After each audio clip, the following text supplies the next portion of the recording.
insurance game is a funny one. So let's see this. No chance. No chance, mate. Get back in your position.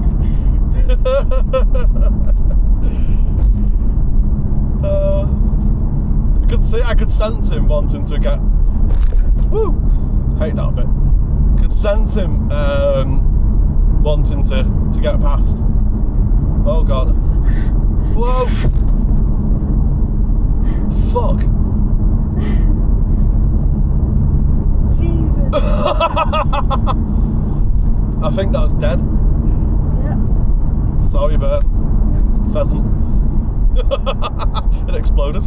I think I saw a bit of blood as well. Oh, Jesus. What could you do then, though? Could I have avoided it? Went to move out. It carried on going. There you go. There's two little situations on camera there.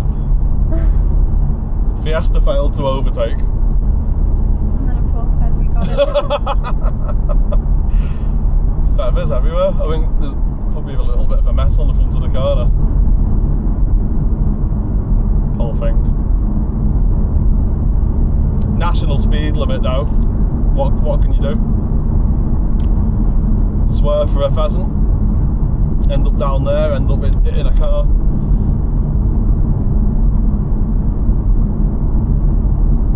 Oh well. It's a day to remember, isn't it? You just pass your test. And we killed a pheasant on the way home. Was not driving though.